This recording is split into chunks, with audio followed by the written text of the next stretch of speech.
The bell that wouldn't ring. A story told when the bells forget their manners. They still tell this one in Drolin, usually after supper, when the heat begins to leak out of the cliffs and the air tastes faintly of bread crust and red dust.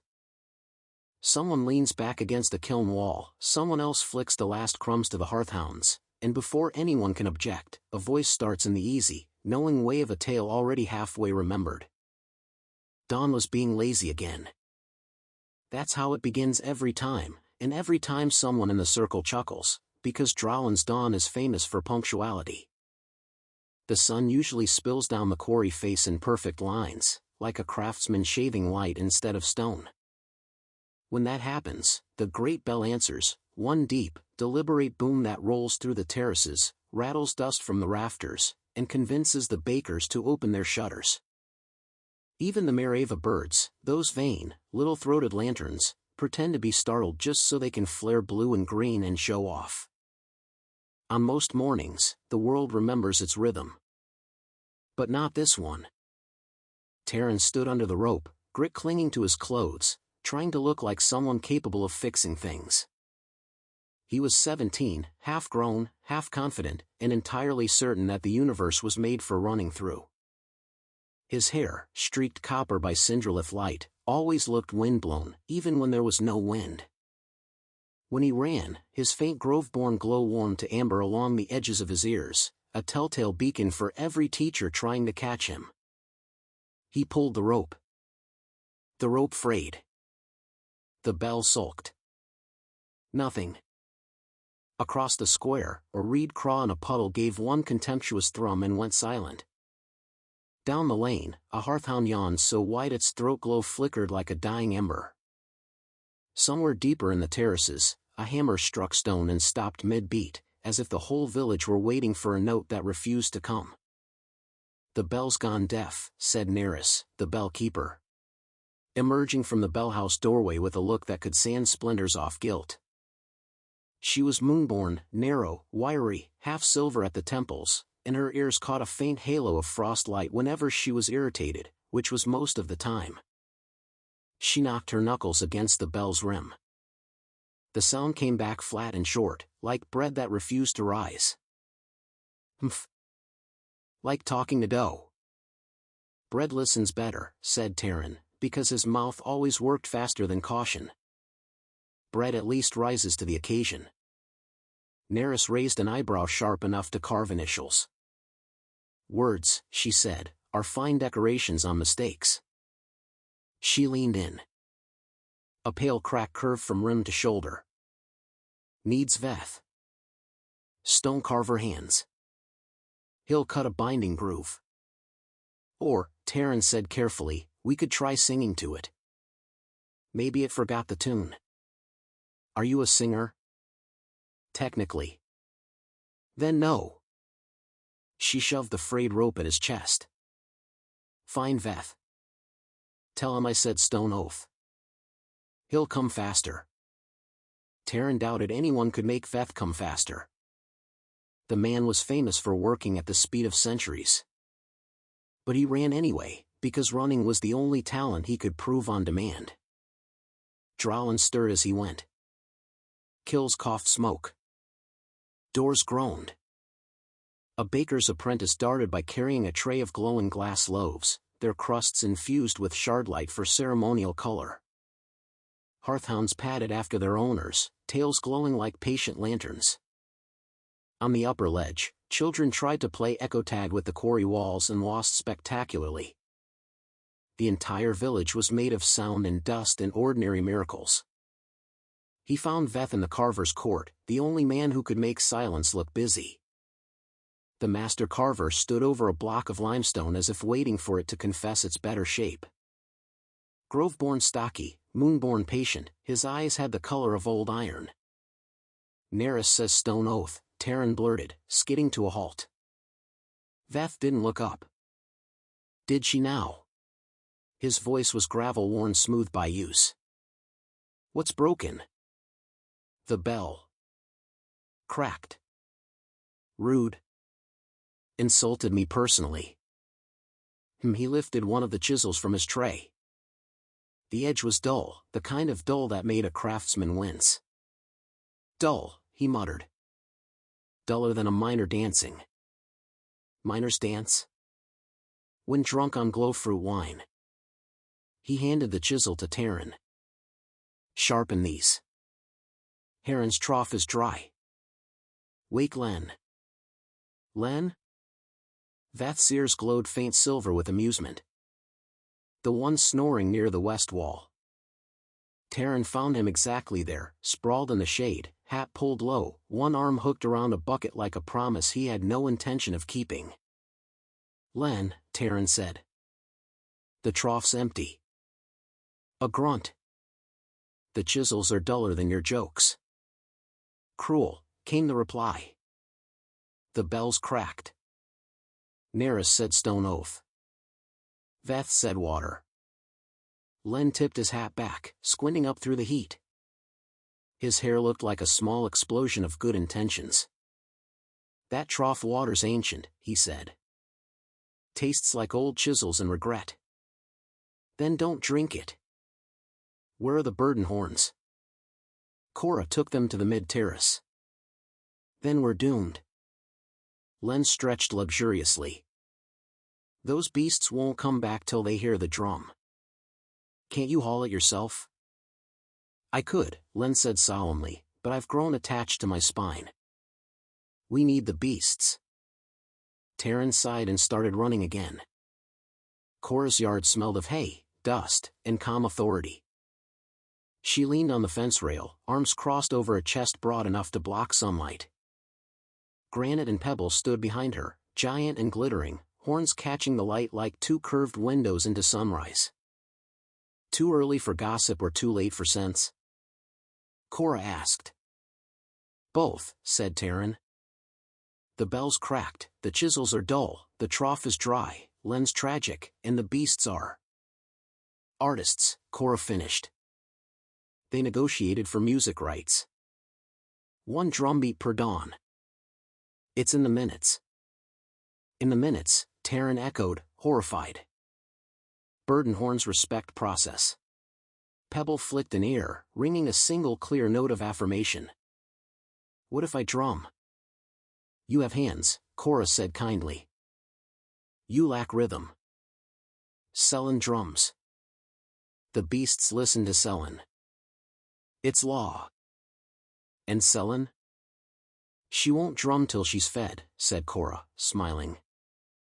Serryn sat on the kiln steps, spinning her drumstick idly between her fingers.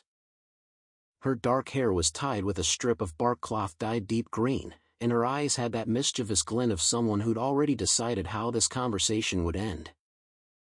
I will not drum on an empty stomach, she announced as he approached. I brought air, he said.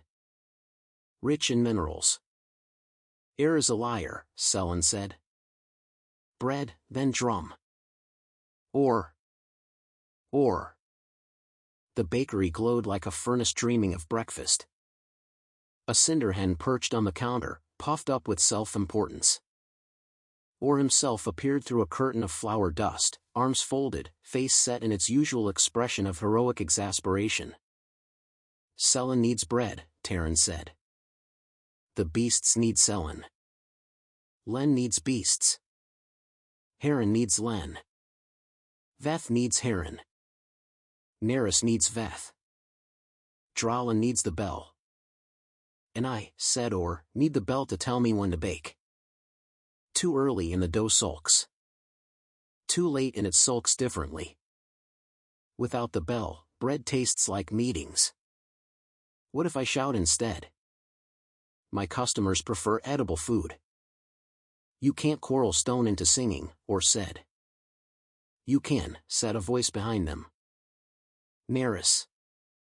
Of course. She appeared like a punctuation mark, crisp and inevitable. If you want the bell to sing, argue with the cliff. I can argue, Serryn said.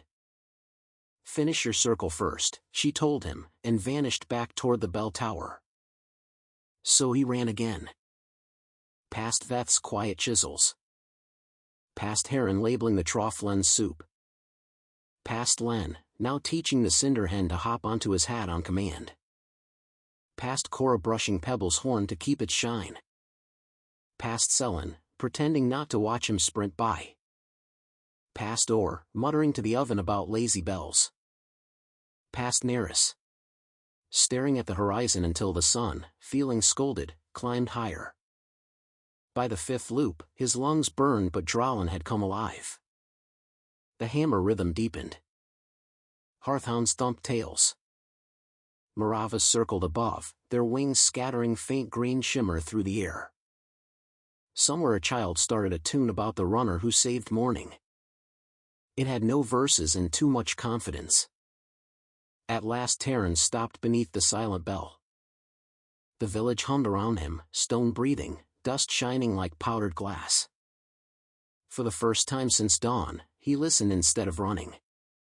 The hum under his boots felt old, older than the cliffs, maybe older than thought. It pulled him toward the quarry mouth. The tunnel waited cool and wide, glowing faintly with amber veins. The air smelled of iron and salt and something ancient. If you've ever stood where echoes live, you know the hush that meets you there, the quiet that isn't empty but expectant. "Hello," Serryn said to the cliff. The cliff, polite as cliffs go, said nothing. "You don't know me," he said. "I'm Serryn. Runner. Loud. Reasonably determined. Some people say I'm a walking hammer's echo." The echo came back, amused, "Echo, echo, echo." "Flattery will get you everywhere," he told it, placing his palms flat against the stone. It was cool and steady beneath his skin. "We have a bell problem. You have opinions. Let's discuss." Behind him, Nerys's voice carried lightly through the tunnel mouth.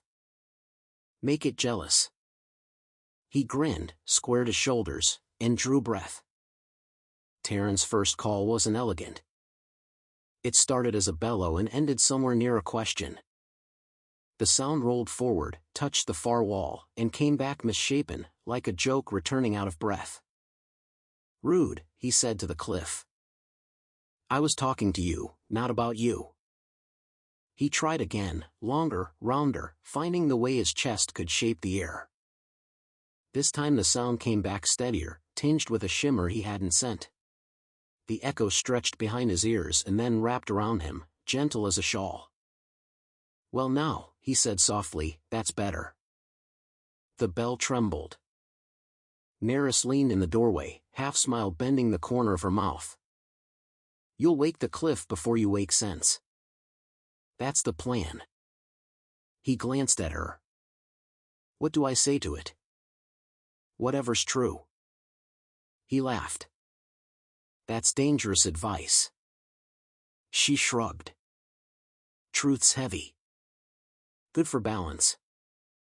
So he told the cliff everything he could think of. About how mornings in Drolin felt hollow without the bell.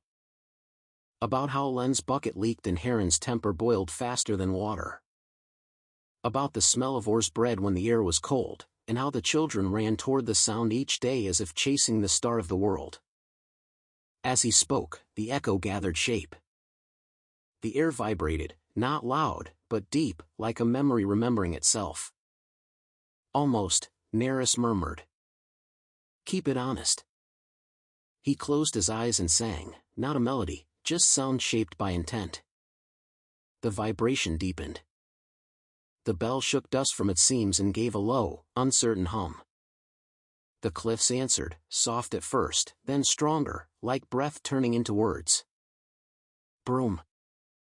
The note staggered through the quarry and collapsed into laughter, his, Nerys's, the stones. "See," he said, panting. "It's warming up." "Again," she said. He did. And again. Each time the sound returned a little clearer, until even the Mareva birds swooped close to listen, their throat lights fluttering in time. The next call rolled out smooth and sure. The echo met it halfway, and the bell boomed properly for the first time that morning, deep, round, joyous. The vibration pressed through the ground and up the terraces, through floors and cups and ribs, until every heart in Drolin skipped once and then fell back into rhythm. A baker dropped his tray, laughed, and shouted, "Finally!" The beasts in Cora's yard tossed their heads and chimed. Reed Cross puffed their chests and drummed approvingly. Serryn appeared. Bread still in hand, grin splitting her face. "About time." She struck her drum, dum did a dum. The burden horns roared a basso harmony. Len jogged up, sloshing water everywhere, triumphant. "Don't say it," Serryn warned. "I was going to say," Len puffed, "you're welcome." Nerys ignored them both. "The crack's still raw," she said. "Needs sealing before the bell forgets again. Veth will know how." Veth arrived just then, walking at his usual pace, the kind that made you think Stone had invented him for comparison. His hands were gray with dust, his expression carried the calm of someone who'd already survived worse nonsense today. He tapped the bell's rim, listening. The note came back whole but uncertain. "Amber thread," he said. "Iron breath." He nodded to Serryn, who was trotting up with a crate of tools and muttered commentary. "Where's my trough?" Serryn demanded. "Here," Len said proudly, setting down the bucket. A quarter of its water remained. "You call that full?" "It's philosophically full," Len said. "Depends on your mood." Serryn muttered something about moods not filling grooves. He set to work sharpening chisels, the rasping sound cutting through the air like a saw through tension. Sparks jumped and hissed in the dust. Veth crouched beside the bell, tracing the crack with one calloused finger. "We'll cut a groove along the wound," he said. "Lay the thread of amber, bind it with iron dust, fuse it by breath." "Whose breath?" Len asked. "Preferably yours," Veth said without looking up. "It's already wasted." Serryn grinned despite himself. The carvers gathered around, tools flashing in the half-light. Every tap echoed back a tone higher than the last, like a heartbeat finding tempo. Nerys wiped the rim clean with a cloth dipped in quarry water, the smell of minerals rose sharp and bright. "Stone oath kept," she said quietly, a ritual phrase older than anyone there. "Stone oath kept," Veth echoed. His hammer whispered against the bell, sealing dust into meaning. The groove opened, a thin, perfect line that caught the ambient light. When he laid the amber filament into it, the glow bled outward like honey melting.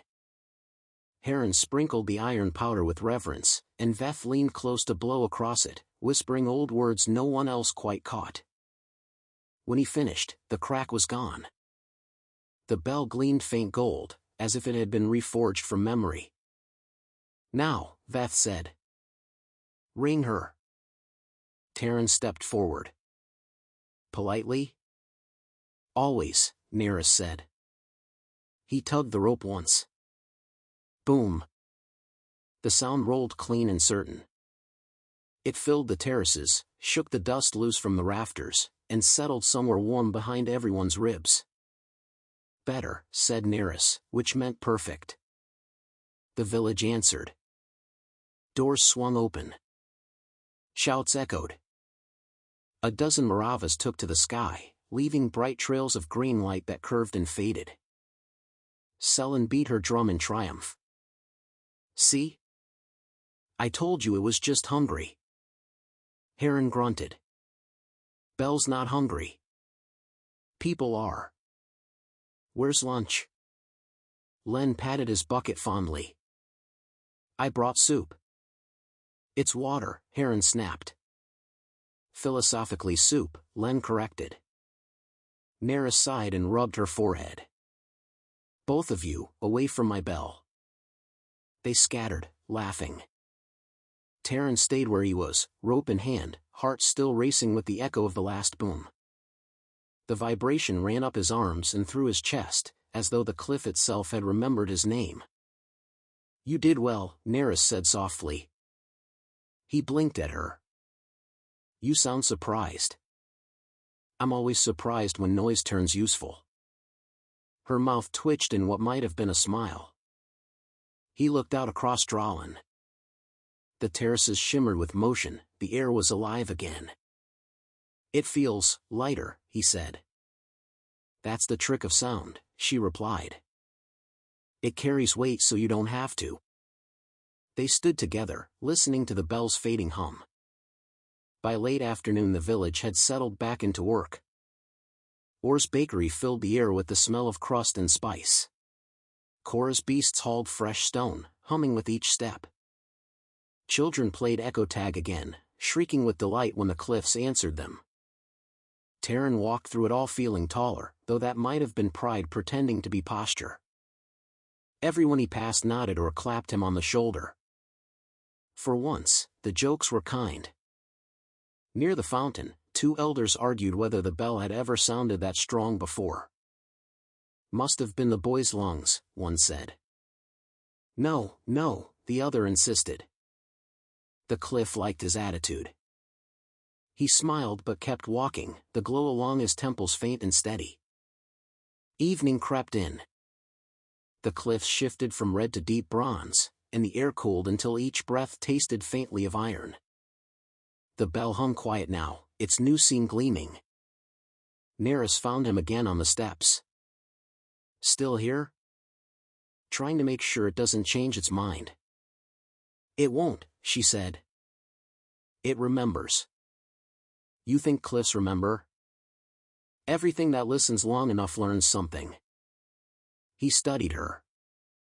"Do you ever stop sounding like a proverb?"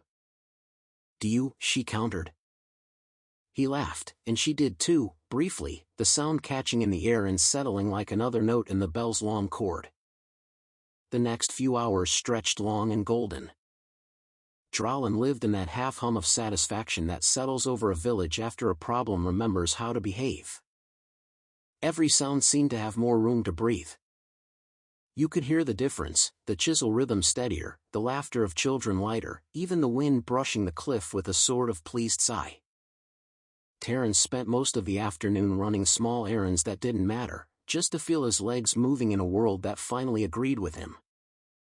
He delivered Heron's spare chisels, carried loaves from Orr's ovens to the quarry edge, and fetched a spool of hemp rope that no one had actually requested. Everyone stopped him to talk. The potter's apprentice offered him a cup of cool water, grinning like she'd handed him treasure. Two elders asked him to say something echo-worthy so they could test a wall they were patching. Len called him bellboy until Nerys threatened to hang him from the tower for acoustic research. By late afternoon the sun leaned low, and the cliffs turned the color of fresh-baked clay. The smell of the bakery drifted down the terraces, thick with spice.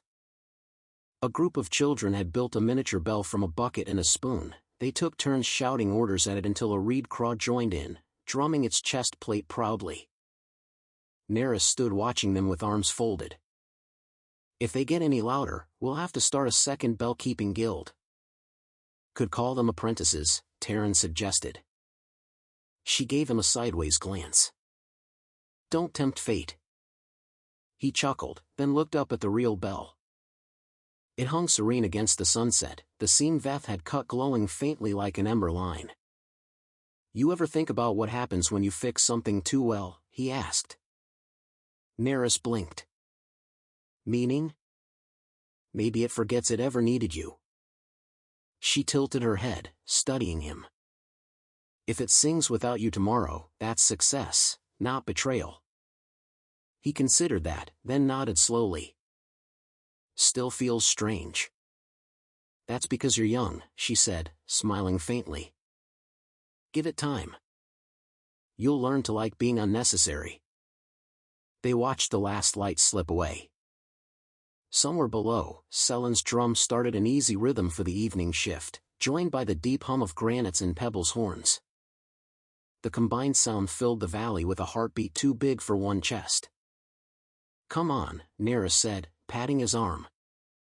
"Let's make sure the rope holds through the night." Bells have egos. Together they climbed the tower steps. The stone was still warm underfoot, breathing out the day's heat. When they reached the top, the wind caught at their clothes and filled the silence with its restless whistle. Serryn tested the knot he'd tied that morning. The fibers were rough but solid. Feels steady. Good, Nerys said. Now don't touch it again unless it asks politely. He grinned. You talk about everything like it has manners. Everything does, she said. Only some remember to use them. Below them, lights bloomed across the terraces, lanterns, open kiln mouths, bits of glow fruit strung on strings. The village looked like it had caught pieces of the sunset and refused to let go. For a moment they said nothing. Then Nerys spoke, voice low enough to blend with the hum of the bell. When I was your age, I thought every sound had to be loud to matter. Turns out, the ones that last are the ones you leave space for. Serryn looked out across the quarry, at the long shadows reaching toward the valley. Maybe the cliffs learned that too. Maybe you taught them, she said, and before he could answer she was already heading down the steps, muttering about people who philosophized on high ledges. He lingered until full dusk. The stars pressed through the fading light one by one. A Mirava bird glided past, its throat glowing green, and the bell above him shivered faintly in greeting. He reached out, touched the rim, and whispered, "Don't forget." The bell answered with a small, private as if promising it wouldn't. By the time he returned to the square, night had settled properly. The air was cool and smelled of stone and ash and the faint sweetness of glow fruit rind. Len sat on the fountain's edge, hat pulled low, telling the day's story to anyone who'd stand still. In his version, he had wrestled the cliff personally while Serryn fainted from exhaustion. The children cheered anyway. Or leaned in his bakery doorway, arms dusted with flour, watching with a grin he pretended was annoyance. If Len keeps talking, I'll have to bake him a mouth stopper, he muttered.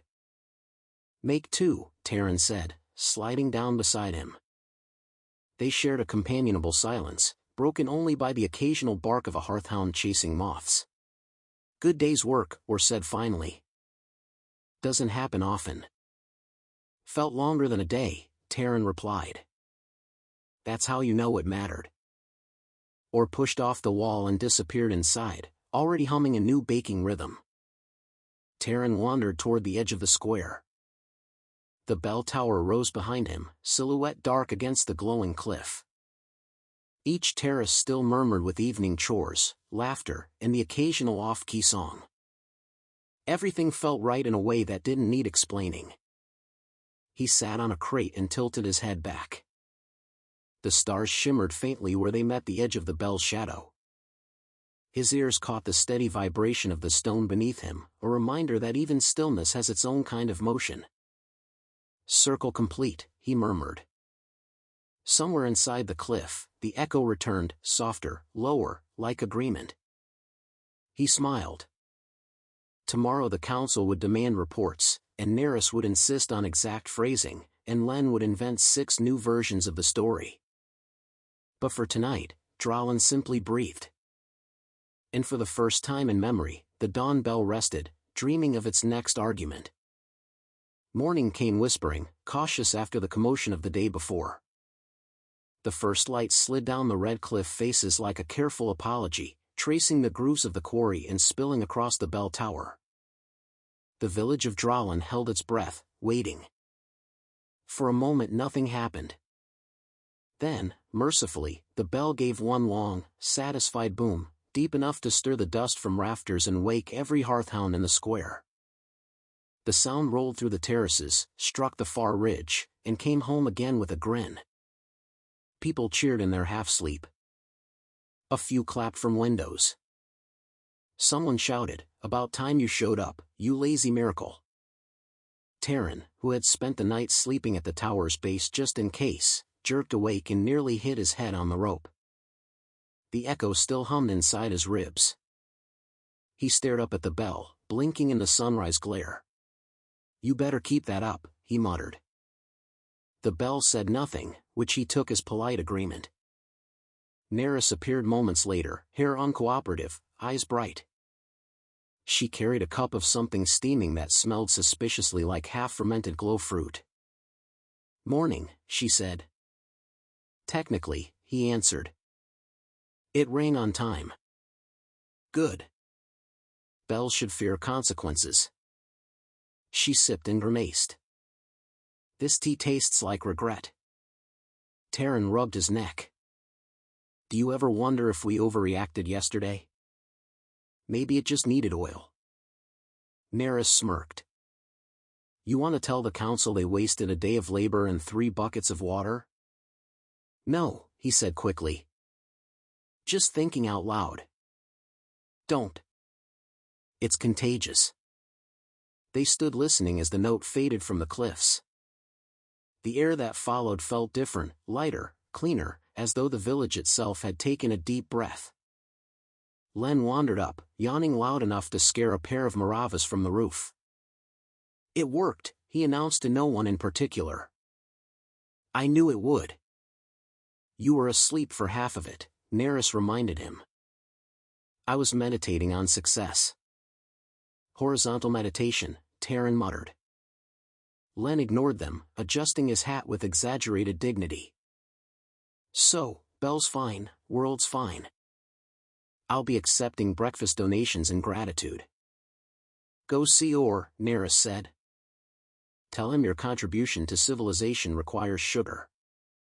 Len brightened and marched off toward the smell of bread, already humming a heroic theme for himself. Serryn laughed under his breath. Think he'll ever stop? Not until people stop listening, Nerys said. And that's unlikely. They watched him vanish around the corner, trailed by 2 curious children. The quarry stirred awake around them. Veth arrived early, silent as always, to inspect the seam. His thick hands pressed against the bell's lip, he listened with the side of his face as though waiting for confession. Well? Nerys asked. She's holding, Veth said finally. Amber thread set clean. Iron breath solid. Serryn exhaled in relief. Still, Veth added, you should argue with her once a week. Keeps the tone honest. Argue with the bell? Everything needs conversation, Veth said, and wandered off again, leaving behind a faint trail of stone dust and wisdom no one asked for. By mid-morning, Dralin was back in motion. Sellen's drum marked work shifts, Cora's beasts hauled new slabs from the quarry floor, Serryn and his apprentices chipped a steady rhythm that blended perfectly with the hum of the bell still lingering in the cliffs. It should have been an ordinary morning. But when Serryn tugged the rope at noon to signal rest break, the bell refused to move. The rope pulled taut as before, but no sound came. He tugged again. Nothing. He frowned, glancing up. Nerys? She looked up from her logbook. Don't tell me. It's sulking. Impossible. She strode forward, grabbed the rope, and gave it a firm yank.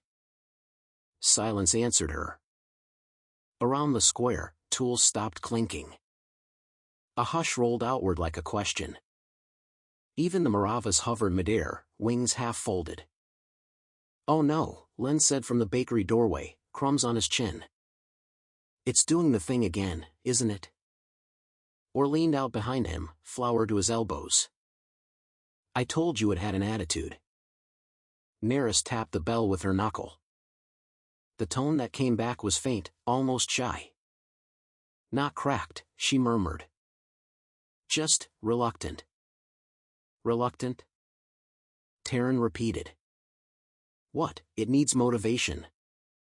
Maybe it misses being argued with, Len suggested helpfully. Try yelling. Last time I yelled, it nearly exploded, Serryn said. Progress. Len said brightly. Nerys sighed. Everyone back to work. Give me a moment. But the crowd had already gathered, drawn by curiosity. Veth appeared again, followed by Cora leading her beasts, and Selyn with her drum slung over one shoulder. Within minutes half of Dralin filled the square, whispering theories. It's too hot. No, too quiet. Maybe the cliff's tired of mornings. Maybe it's waiting for applause. Nerys pinched the bridge of her nose. I hate crowds. Serryn couldn't help laughing. We're making history. Again. More like repetition. He stepped closer to the bell, looked up at its golden seam. Maybe that's right. Maybe it just needs conversation. Nerys gave him a wary glance. You're going to talk to it again, aren't you? I'm going to reason with it, he said. Politely. Try not to offend geology. He gripped the rope, feeling the coarse fibers bite his palms. The crowd fell silent. Even Len stopped chewing. All right, he said to the bell. I know yesterday was dramatic. We made speeches, there was cheering, someone might have cried. Wasn't me, Len whispered. But the point is, you did good work. So how about we keep that going? Nothing. He sighed. Please? Still nothing. Maybe it doesn't like begging, Nerys said. Then we argue, he said, voice firming. Politely first. He stepped back, squared his shoulders, and faced the cliff beyond the bell. The echo chamber of the quarry waited, deep and patient. The same hum that had guided him yesterday stirred faintly beneath his feet. Serryn took a slow breath, eyes on the cliff face glowing orange in the noonday light. The crowd behind him murmured, the soft, rustling kind of sound people make when they're not sure whether they're about to witness art or disaster. He called. The note rolled out round and bright, but the quarry threw it back dull. The bell gave a faint tremor, nothing more. The sound died against the stone and fell into a silence so complete that even the reed cross forgot to breathe. Maybe it's shy, Len offered. Maybe you're loud enough to scare sound itself, or muttered. Serryn tried again, shaping his breath the way he remembered, wider in the chest, smoother through the throat. The echo came back broken, full of corners. Nerys crossed her arms. It's listening but not agreeing. That makes two of us, he said. Serryn stepped forward. Eyes alight. Let me give it a beat. She struck her drum softly, dum, da-da-dum, the steady rhythm of the quarry's work. The beasts answered, their horns thrumming a low harmony. Cora murmured to them, guiding their timing. The air thickened, alive again. Serryn joined in with a third call, riding the rhythm. This time the echo leaned closer. It filled the space between his ribs like a second heartbeat. The bell shivered, rang once, faintly, then stopped. A collective groan rose from the crowd. Stubborn, Nerys said. Wants something it can't name. Story of everyone's life, Len said. Veth, who had appeared as silently as dust, ran his fingers along the bell's edge. The crack is healed, but the memory of it isn't. Stone doesn't forget hurt. Sometimes you have to teach it that the echo isn't pain. Serryn frowned. How do you teach stone? Veth smiled slightly. You let it remember something better. The words settled over the crowd like the beginning of a prayer. He tried again, but this time not with force. He let his voice go softer, carrying not command but gratitude. The cliffs caught it gently, rolled it back warm. The bell stirred, uncertain. Talk to it, Nerys whispered. He did. He told it everything he loved about Dralin, the smell of stone dust after rain, the children chasing echoes, the way the cliffs glowed in the hour between day and night. He told it that the bell wasn't just sound, it was the voice of all of them, bound in metal and breath. The echo deepened. The amber seam on the bell brightened until it looked almost molten. The crowd stepped back instinctively. Again, Veth said quietly. Remind it why it was made. Serryn sang, not words, just sound, a blend of quarry calls and laughter and something older. Serryn matched him on the drum, Cora's beasts added their resonant hum, and the cliffs began to vibrate as though remembering the tune. Light rippled through the stone veins, spilling out across the terraces. The bell swayed gently, as if testing its balance. Then, with a deep, rolling sigh, it found its voice. Boom! The sound struck like thunder wrapped in joy. The ground shook, lanterns jingled, every bird in the air turned to light for a heartbeat. Children shouted and clapped, covering their ears. The beasts lifted their heads and trumpeted back in perfect harmony. The note didn't end, it stretched, climbed, changed. The cliffs themselves seemed to join in, humming along until the entire quarry glowed faint gold. Dust swirled upward, catching sunlight like thousands of tiny mirrors. Enough! Neris called over the roar. Before you bring the ridge down. Serryn laughed breathlessly. It's happy. Too happy, she yelled. He tugged the rope to stop the swing, and the sound slowly faded. The hum remained, lingering, gentle, satisfied. The silence that followed felt enormous. Then someone started clapping. A heartbeat later, everyone joined in, apprentices, masons, bakers, even old Sir the Complainer. The applause rippled across the square like a living thing. Len bowed grandly, accepting praise that wasn't his. Team effort, he said, patting Serryn's shoulder. I provided moral chaos. Or tossed him a roll. And now you're providing noise again. Neris smiled despite herself. It's done. Veth brushed the bell's surface once more, then stepped back. Now it truly remembers. He looked at Serryn. You've given it something to talk about for 100 years. Serryn stared at the glowing seam. Feels like it gave something back. Echoes always do, Neris said. The crowd slowly dispersed, laughter trailing in its wake.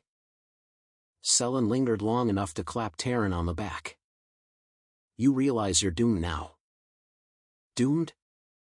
Every time a bell misbehaves within 50 miles, someone's going to say, fetch the boy who argues politely. She winked and sauntered off before he could reply. Len stayed behind, hands in his pockets, watching the last dust fall. Not bad for a morning. Morning? Serryn laughed. Feels like a lifetime. Len shrugged. Time runs funny when you're a legend in progress. By mid-morning, the excitement had turned into stories. Children reenacted the scene on the steps using buckets and pots. One declared herself the bell, another the echo, a third insisted on being the dramatic dust. Adults leaned from balconies to trade their own versions, some said Serryn sang, others swore he shouted ancient words learned from miners' ghosts. Neris let them. Let it grow, she told him when he tried to correct one particularly ridiculous account about him wrestling a cliff barehanded. A story too small dies young. Still, he couldn't resist a smile. It felt good to be part of something that people wanted to exaggerate.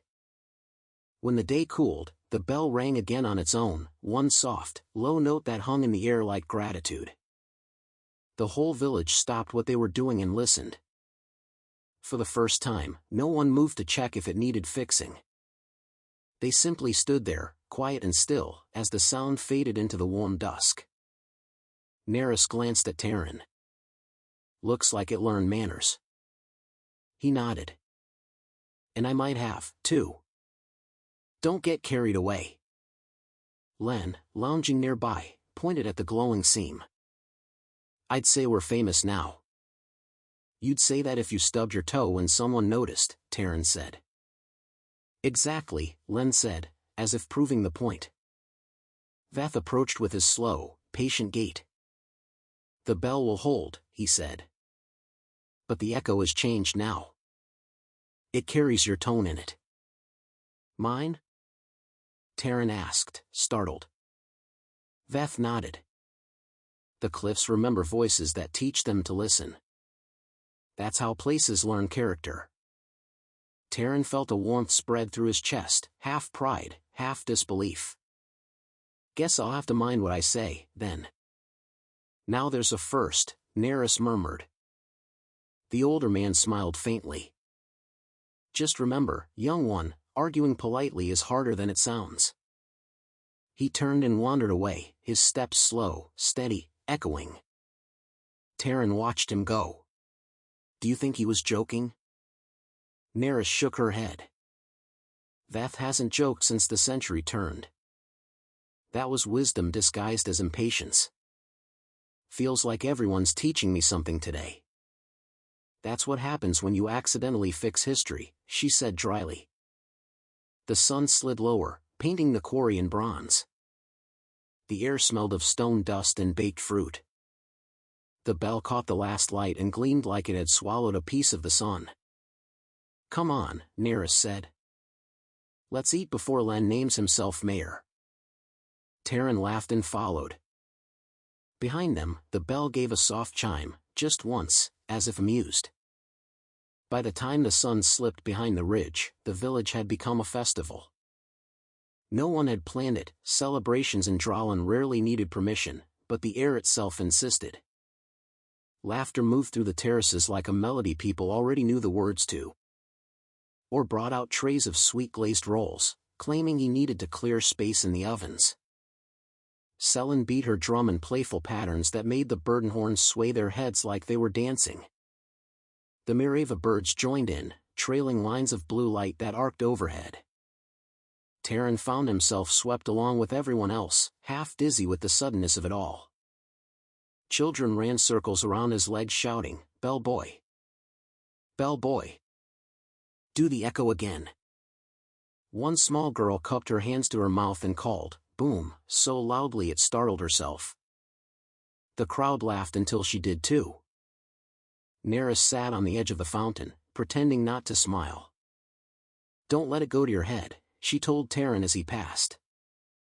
"Too late," he said. "I think Len's already writing my biography. Then we'll never know the truth again." "Good," Serryn said. "Truth's overrated."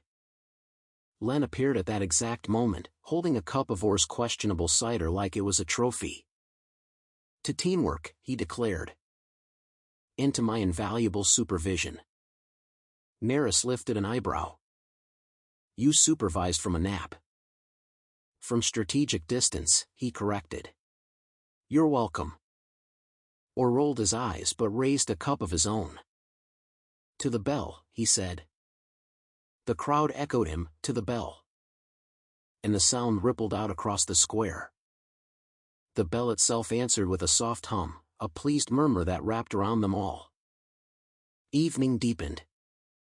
Lanterns hung from doorways. Someone lit a small fire in the square's center, its smoke curling upward in lazy ribbons. The smell of baked spice and dust filled the air. Nerys stayed close to the flames, her face lit in gold and shadow. She looked tired, but the kind of tired that comes after something worth doing. "You realize," she said to Serryn, "this story's going to outlive us." He shrugged, smiling faintly. "Then it can do the work from now on." Veth approached quietly, as though stepping out of the dark itself. "Stories don't replace people," he said. "They remember them." He gave the bell one last assessing glance and nodded. "Still holding." "Good. Will it keep ringing right?" Serryn asked. "For a while," said Veth. "Till the next fool decides to teach it manners." "Guess that's tradition now," Len said. "Tradition is what people call trouble that worked once," Veth replied, and drifted away again, leaving everyone laughing. The laughter spread like a tide, soft and sure. It carried the warmth of something larger than celebration, something that felt like belonging. As night gathered, the council convened an impromptu meeting. Orvin from Elendor, who had only meant to stay a day, sat with a cup of cider, pretending not to enjoy himself. "For the record," he said, "the minutes shall reflect that Dralin solved a civic problem with reckless optimism and no budget." "That's our usual method," Nerys said dryly. Orvin smirked. Then the record shall also reflect results. He wrote carefully in the ledger, if the bell will not ring, argue politely first. Len leaned over his shoulder. Add with enthusiasm. Add while sober, or muttered. Add while standing far from Len, said Neris. The clerk, who was laughing too hard to object, wrote them all down. Serryn sat a little apart from the group, watching the fire throw light across the cobblestones. Every so often, the bell gave a faint tremor, as if laughing along with them. He thought about what Veth had said, how echoes remember. It was comforting to think that the cliffs themselves might carry the memory of this day, holding it for when they were all dust and stories. Penny for your thoughts, Neris said, settling beside him. What's a penny? Expression from before your time. Means talk before I start guessing. He smiled. I was thinking about echoes.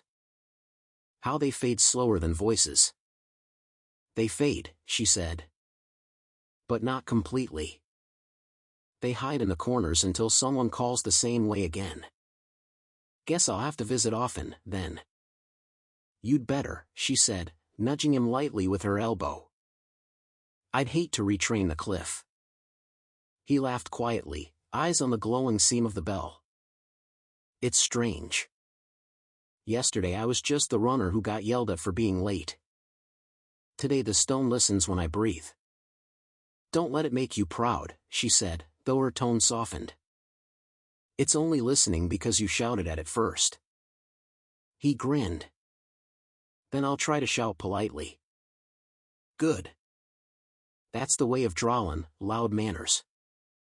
The fire popped, and for a moment they both fell silent, content to let the night hold their words. High above, the cliffs hummed faintly, carrying the day's laughter into the dark.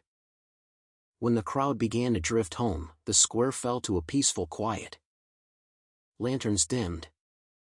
Children slept against their parents' shoulders. Len, sitting near the fountain, started to hum a tune that had no beginning or end, half lullaby, half victory song. Tomorrow, Neris said, rising, life will be normal again. Serryn looked around at the smiling faces, the glow of the bell, the shimmer still hanging in the air. Normal's changed. Good, she said. About time. She gathered her notes and disappeared down the lane. Veth was already gone. Or returned to his bakery to pack away what was left of the feast. Serryn lingered, unwilling to break the spell. He walked to the base of the bell tower, pressed a hand to the stone, and whispered, "Thank you." The bell gave a quiet hum, like an answer. Len stretched, yawned, and ambled over. You talking to rocks again? They talk back sometimes. Len grinned. That's how it starts. He plopped down beside him, pulling his hat low. You'll see. Give it a few years, one day you'll wake up and find yourself lecturing gravel. Do you? All the time. They sat there for a while, two silhouettes against the soft glow of the cliffs. The night air smelled of earth and iron and cooling bread. Somewhere beyond the terraces, a reed craw drummed itself to sleep. Finally, Serryn stood. See you in the morning. Len tilted his hat in salute. If morning behaves. As Serryn walked away, the bell rang once more, soft, full, alive. It rolled over the terraces like a promise, found every doorway, touched every sleeper's dream. Len chuckled, half to himself. That's my cue. He leaned back, closed his eyes, and let the sound carry him into sleep. The cliffs, pleased with their own harmony, hummed a final agreement. Twilight in Drawlin is a second morning, only softer.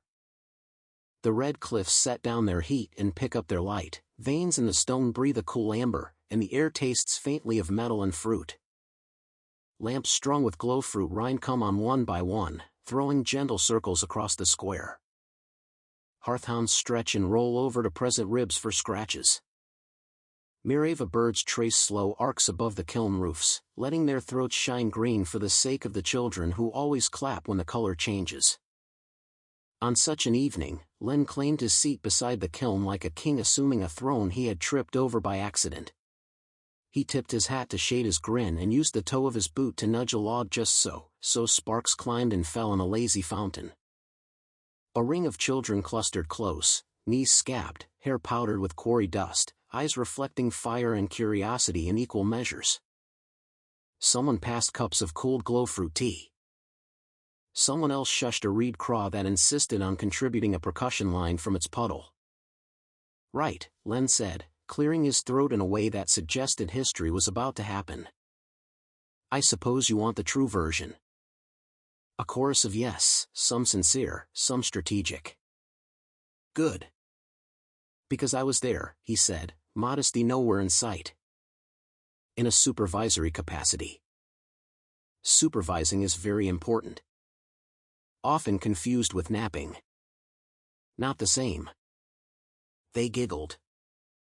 A hearthhound thumped its tail against the kiln, shedding a little golden dust. Len set one hand on his knee, palm up, storytelling posture assumed. The twilight gathered around them like a listener leaning in. Dawn was being lazy again, he began, and the lines settled into the air like a key turning in a well-used lock. "You've heard how Dawn behaves in Drowlin most days, comes down the cliff like a craftsman shaving light, bell answers in its polite boom, everyone nods and pretends not to be secretly grateful. But this morning? Nothing. The rope went slack. The bell sat there like a stubborn ant. The reed cross did that offended thrum. Even the Miravas forgot to be dramatic, that's how serious it was." "That serious?" a little boy asked, scandalized. "Serious as a baker without flour," Len said. "Serious as a miner without a song. Serious as me without a hat." The children gasped appropriately. "Now, the bell-keeper, Neris, she's got eyes like cold iron and a heart like warm stone, which is to say she'll save you, but she'll make you explain yourself first. She says, we need Veth. Veth moves at the speed of respect. Takes him a while because he's got so much of it. Meanwhile, our Serryn the runner, legs where his patience should be, goes skipping off like a goat who's seen a shortcut." Len paused, pleased that he had made goat sound like both compliment and crime. "Now, little listeners," he continued, "this is the part you must understand for the sake of all future emergencies. In Drowlin, every problem is a circle pretending to be a line. You think you'll go from A to B and then back to lunch. No. You go A to Veth, to Len, me, very important, to Cora and her beasts, to Serryn and her drum, to or who thinks bread is a form of law, and then somehow back to Neris who knew it from the start. This is called civic participation. It's also called why I needed a nap." A girl with a chin like a decision raised her hand. "But why didn't the bell ring?" Len scratched the hearthhound absently. "Because it forgot its manners," he said. "Happens to the best of us." Also, there was a crack. Small but sharp. You can't always see a wound when it's new, sometimes you only hear it. Veth cut a groove, Serryn sharpened, Serryn drummed up the beasts, or contributed charitable criticism, and I made sure nothing got done too quietly. And Serryn? He let the name hang with affectionate theater. Serryn argued with the cliff, Len said. Politely at first, which is the local custom. He told it about mornings and soup and the sound bread makes when it forgives you. He put his hands on the stone and sang like you do when the person you love is asleep and you are waking them without scaring their heart. And the cliff, because cliffs are just very old listeners, decided to remember that sound. Then the bell, jealous as a cat, joined in. He tilted his head. You've heard a true boom, yes? Not the kind that barks and vanishes, the kind that rolls its sleeves and sets a table inside your chest? That's what we got. Boom, and the dust lifted, and every Mirava turned itself into a little green lantern because it couldn't stand being left out. And Dralin remembered it was alive. A boy near the front, younger than the rest, had crawled half into a hearthhound's fur. Did the cliff talk back? It did, Len said, and his voice softened around the truth. In the way stone talks, by carrying things farther than you can throw them. Echo took what Terran gave and returned it with interest. That's the bargain of this place.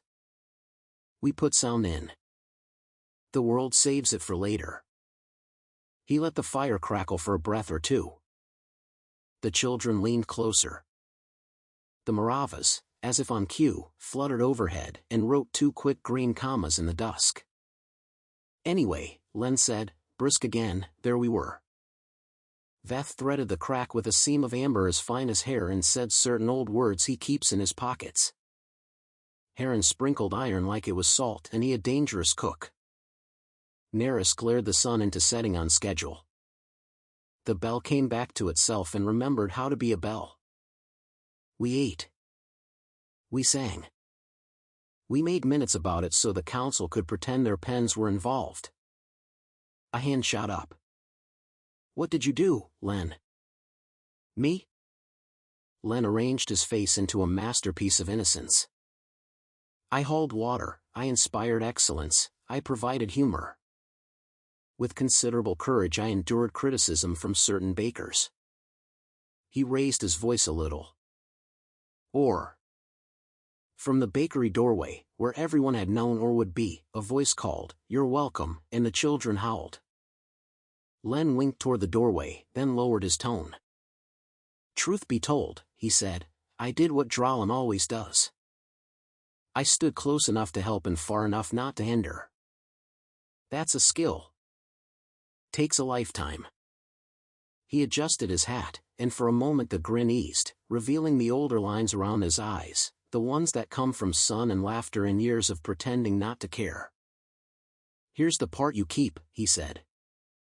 When the bell didn't ring at noon the next day, and yes, it tried that nonsense, we didn't panic. We argued politely again. Serryn laid a beat, chorus beasts hummed, Veth listened with his hands, Terran told the cliff what mornings taste like. And the bell remembered twice as fast, because remembering is easier the second time. A hush fell, the kind only twilight can hold. And now? Len spread his hands. Now the bell rings true most days. On the ones it doesn't, somebody fetches somebody who fetches somebody else, and before you know it, the whole village is standing in a circle pretending to argue with a cliff when what we're really doing is agreeing with each other. The smallest child frowned solemnly. What if the cliff forgets again? Then we remind it, Len said. We're very good at reminding around here. Keeps the stone friendly. A Mirava dropped lightly onto the kiln's rim, throwed a soft green ember, head cocked toward the storyteller like it had a right to comment. The hearthhound huffed in approval and resettled its chin on a child's knee. Len leaned forward, elbows to knees, and lowered his voice to a secret. The true trick is this, echoes keep. They live in the quarry walls, in the bell's belly, in our bones, and in the way your feet find the same path home without thinking. One day you'll argue politely with something that forgot its job, could be a bell, could be a person, could be your own courage, and you'll hear it, that old friendly sound coming back. That's Dralin, keeping you. He sat back.